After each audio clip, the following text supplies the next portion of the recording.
अगर आपके पास बड़े साइज़ का फ्रिज नहीं है, उसका फ्रीज़र इतना छोटा-सा है, उसमें ज़्यादा से ज़्यादा गोश्त रखने की गुंजाइश नहीं है, तो अपने फ्रिज के फ्रीज़र में ऐसी ट्रिक लगाएँ कि ज़्यादा से ज़्यादा जितनी मिक़दार आप चाहें गोश्त की या चीज़ों की आसानी रख सकते हैं। अगर आपके पास कोई फटा हुआ नोट है तो इसे स्कॉच टेप से जोड़ने की ज़रूरत नहीं। ऐसे ट्रिक से इसे जोड़ें कि ये लगे भी ना कि ये कभी फटा था। बेलन और चकले पर जमे हुए आटे को खुरचने के लिए अब छुरी की ज़रूरत नहीं। ऐसी ट्रिक से इसे साफ करें कि ये लगे ही ना कि इस पर कभी आटा भी जमा था। फ्रिज के फ्रीज़र में गोश्त को इस तरह से ठोस कर ना रखें कि उसे देखते ही एक बुरा सा इफ़ेक्ट आता है। आप गोश्त को बहुत तरीके और सलीके से ऑर्गेनाइज़ तरीके से रखें कि देखने वाला भी आपके तरीके और सलीके का कायल हो और आपकी तारीफ़ करे। बिस्मिल्लाहिर्रहमानिर्रहीम। अस्सलाम वालेकुम। Welcome to my channel pick home tips and tricks.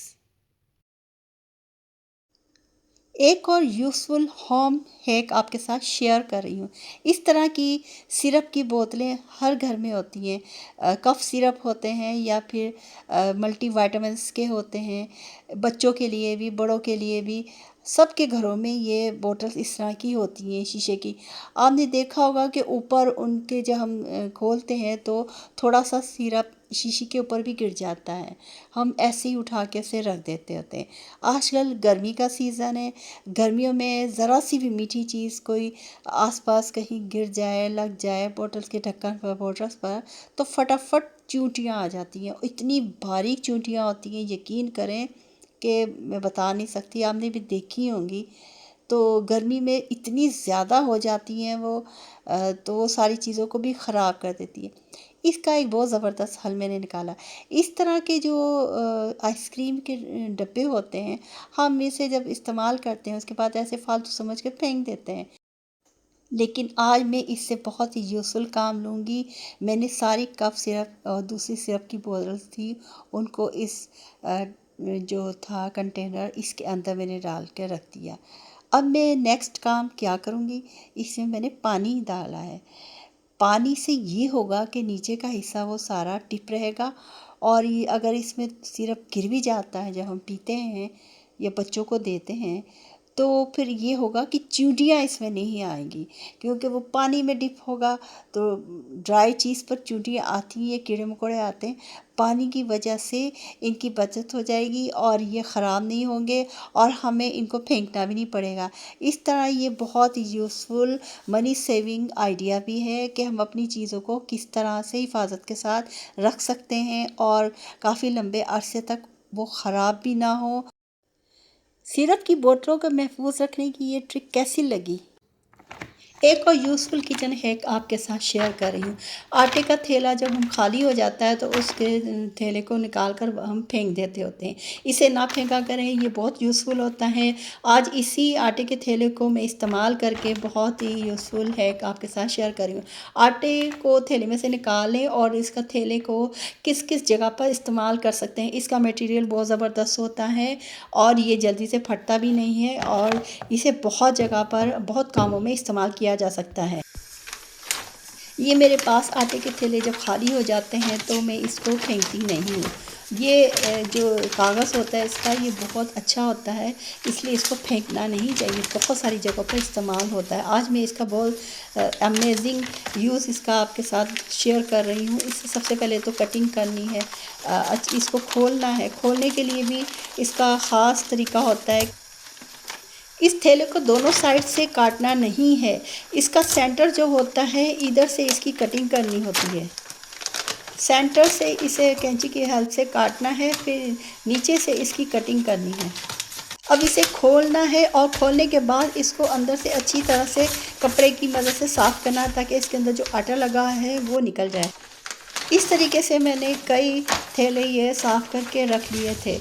ये मैं फेंकती नहीं हूँ, ये बहुत जगह पर काम आते हैं। अब मैं फ्रिज की तरफ आती हूँ। फ्रीज़र को खोल कर मैं आपको दिखा रही हूँ कि मैंने इसे किस जगह इस्तेमाल करना है। फ्रीज़र का ये नीचे का जो हिस्सा है ये मैंने बिल्कुल साफ़ कर लिया है, यानी कि यहाँ से चीज़ें हटा ली हैं। अब इस जगह मैं क्या करूँगी, ये जो मैंने थैले आटे के काटे हैं इसको पहले रख कर इसका साइज़ देखूँगी कि कितना साइज़ मुझे चाहिए। मैंने इसे फ्रीज़र के नीचे के हिस्से पर बिछा कर देखा, ये जितना ज़्यादा बड़ा था उसका मैंने इससे निशान लगाकर मार्कर की हेल्प से मैंने इस जगह पर इसे काटना है, यानी कि एक्यूरेट वही नाप रखना है जितना फ्रीज़र का नीचे का बेस का है। मैंने सारे थैलों की एक साइज़ की कटिंग कर दी है। सही तरह से नाप करके उसकी कटिंग करके अब मैंने इसे फ्रीज़र के नीचे की बेस से वहाँ पर इसको बिछा दिया है। अब इसके बाद नेक्स्ट मैंने काम ये किया है कि जो गोश्त है हमारे पास, बकरा ईद का गोश्त हो या आम दिनों में जब हम बहुत सारा गोश्त ख़रीद कर लाते हैं एक ही दफ़ा और इसे फ्रीज़ करते हैं, लेकिन जिनके फ्रीज़र में इतनी गुंजाइश नहीं होती, फ्रिज के फ्रीज़र बहुत ही छोटे होते हैं, उसमें ज़्यादा मिक़दार में या ज़्यादा तादाद में कोई चीज़ें नहीं रख सकते, उसके लिए ये एक्सीलेंट ये आइडिया, टिप, ट्रिक और हैक है। यकीनन ये आपके बहुत ही काम आएगी। ये इस तरह वर्क करेगी कि हम एक एक लेयर इसकी लगाते जाएंगे। जो भी जिस किस्म का भी गोश्त होगा, फर्स्ट लेयर में आप अपनी जो भी जैसे पुलाव का गोश्त रखना है, सेकंड लेयर में हड्डी वाला गोश्त, थर्ड लेयर में बड़ा गोश्त और फोर्थ लेयर में छोटा गोश्त, इस तरह लेयर्स लगा लगा के गोश्त को रखते जाएं और ये ऐसे जम जाएगा जैसे गोश्त का सख्त पत्थर की तरह डला नहीं होता। फिर ये ऐसे निकाल कर इसको फिर आपने जिस तरह रखना है, ये ज़बरदस्त आइडिया है। यानी कि ये स्टैंड बनाया है मैंने गोश्त को रखने वाला, बिल्कुल free cost, no cost, zero cost idea है। अगर हम इस तरह के स्टैंड बाज़ार से ख़रीदते हैं तो हमें बहुत कॉस्ट के पड़ते हैं। अब ये फ्रीज़ हो गया है, मैं आपको फ्रीज़ होने के बाद दिखा रही हूँ कि किस कदर हार्ड ये हुआ था। मैं तो ऐसे ही करती होती हूँ हमेशा से, इस तरह रख कर इसको। अब ये देखें ट्रे में मैंने इसको रख कर दिखा रही हूँ कि कितना ये एक एक बोटी सख्त हुई है। अब चाहे आप इसे डब्बे में रखें, चाहे आप इसे बोटल्स में रखें, चाहे आप इसे किसी प्लास्टिक के कंटेनर में रखें, ये क्योंकि जम चुका है, अब इसमें से तो खून भी नहीं निकलेगा। हाँ, अगर ये ऐसे ही लिफाफों में रखेंगे तो अगर बिजली जाएगी तो उस पिघल कर उसका ब्लड गिर सकता है लिफाफों के ज़रिए। लेकिन इस तरह के कंटेनर्स जो हमारे चीज़ों के आते हैं, जो हम फेंक देते हैं, ये बहुत ज़बरदस्त रहते हैं। बाज़ार से ऐसे कंटेनर ख़रीद कर लाने के बजाय घर में जो हमारे पास अवेलेबल है, money saving idea, zero cost idea आप इसे समझ लें। और इस तरह से देखें, मैंने इसे चपटा करके फैला कर हॉरिजेंटल तरीके से कीमे को भी रखा था और ये इतना अच्छा तरीका रहता है कि सेकंड्स भी नहीं लगते कि आपका ये गोश्त फटाफट कीमा हो जो भी हो इस तरह से मेल्ट हो जाता है और हमें कुकिंग के दौरान मुश्किल नहीं होती। अगर आप इसका गोला सा बना के रखेंगे ना कीमे का या गोश्त का, वो सिर्फ एक एक उसको पिघलाने में बहुत टाइम लगता है। ये बहुत ही यूज़फुल टाइम सेविंग ट्रिक्स हैं। कीमे को इस तरह लेयर में फ्रीज़ करने के बाद इसे फ्रीज़र से निकालेंगे, इसे प्रेस करेंगे तो बहुत आसानी के साथ ये टूट जाएगा और ये बहुत जल्दी से डिफ्रोस्ट हो जाएगा। अगर इसे गोला सा बनाकर फ्रीज़ करेंगे तो एक तो वो बहुत ज़्यादा जगह घेरेगा और उसे डिफ्रोस्ट करने के लिए भी बहुत ज़्यादा वक्त दरकार होगा। इस तरह कीमे को पॉलीथीन बैग्स में डालकर उसको हॉरिजॉन्टल में इस तरह फैला दें। एक बारीक सी लेयर बनानी है, मोटी तह नहीं बनानी। इस तरह करके इसको डबल कर लें, डबल करके फिर उसे प्लेट में रखें या किसी डिश में फैला दें और एक के बाद दूसरी, दूसरी के बाद तीसरी, इस तरह जब हम इसे खोलेंगे तो ये एक दिन का जो हमने पकाना है वो आधा निकालेंगे, फिर आधा नेक्स्ट टाइम के लिए रख लेंगे। एक ही थैली में 2 दफ़ा का हमारा ये कीमा तैयार हो जाएगा। इससे हमारी ज़िंदगी में बहुत सहूलत होती है। कभी कभार ऐसा भी हो जाता है कि हमारे पर्स में रखे हुए या किसी भी तरह से कोई भी नोट, बड़ा नोट होता है, वो फट जाता होता है। हम ऐसे ही अगर देना चाहें दुकानदार को तो वो नहीं लेते। इसको हम घर में जोड़ते हैं और इसे टेप की मदद से ही जोड़ा जाता है, तो उससे भी उस पर निशान आ जाता है टेप का। मैं आज आपके साथ ऐसा ट्रिक शेयर कर रही हूँ जिससे नज़र भी नहीं आएगा कि ये जोड़ा गया है, ना तो मुझे स्कॉच टेप को लगाने की ज़रूरत होगी। मैं इसके लिए कोई भी एल्फ़ी ले लें या इस किस्म की कोई स्टिक ले लें, ग्लू ले लें, जो भी जोड़ने की चीज़ आपके पास मैसर हो वो लें और इसे जहाँ से ये नोट फटा है उस जगह पर ऊपर की तरफ इसे थोड़ा सा इस मटेरियल को लगा दें। आप यकीन करें इतना ज़बरदस्त इसका रिज़ल्ट आया था कि मैं ख़ुद हैरान हो गई थी कि ये इतना अच्छा जुड़ा था, बिल्कुल भी नहीं ज़ाहिर हो रहा था कि ये फटा हुआ नोट है। ऊपर से इसे लगाकर फिर मैंने एल्फ़ी को नीचे की तरफ से भी लगा दिया था और ये बेहतरीन तरीके से इसने 100% वर्क किया। ये अमेजिंग ट्रिक है। अब आपको ऐसे फटे हुए नोटों को ना तो बैंक में देने की ज़रूरत है कि नया नोट लिया जाए, घर में ही इस तरीके से आप नोट को आसानी जोड़ लें। इसके लिए सिर्फ़ और सिर्फ ग्लू लेनी है, किसी किस्म की स्कॉच टेप की ज़रूरत नहीं है।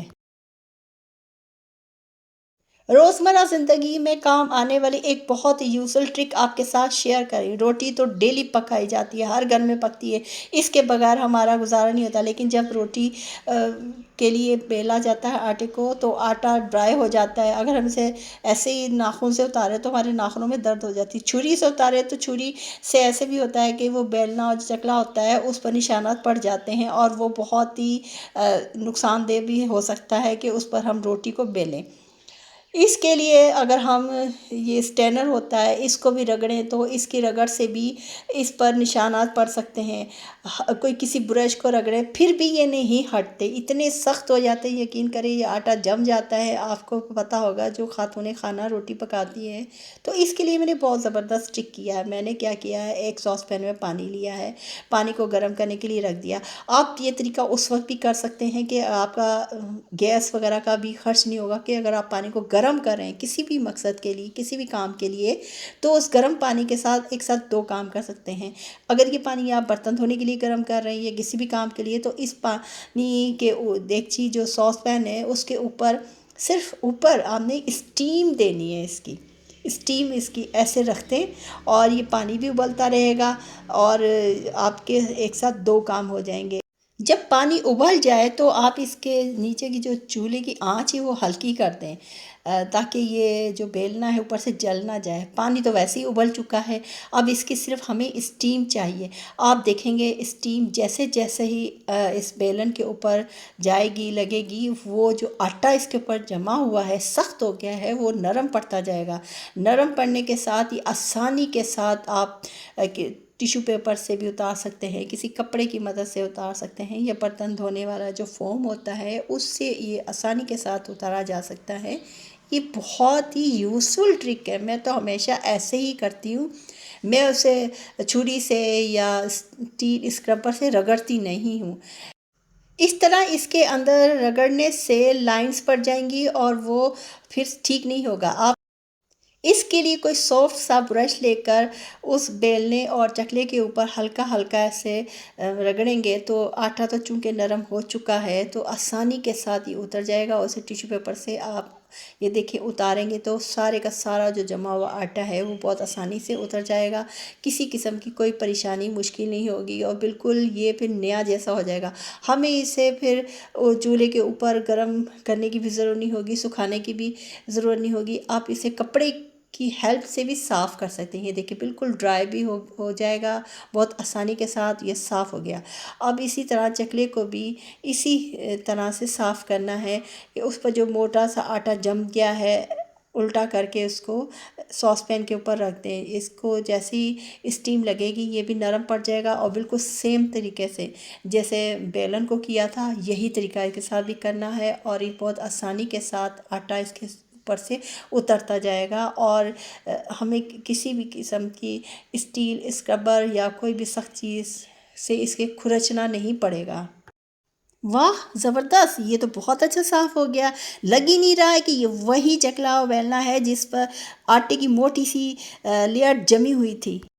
Pick home tips and tricks में आज की ये ट्रिक आपको कैसी लगी? आप किसी भी स्टील स्क्रबर या छुरी की ज़रूरत नहीं, जमे हुए आटे को उतारने के लिए ये ट्रिक इस्तेमाल करें। अगर आपको वीडियो पसंद आई हो तो लाइक करना ना भूलिएगा।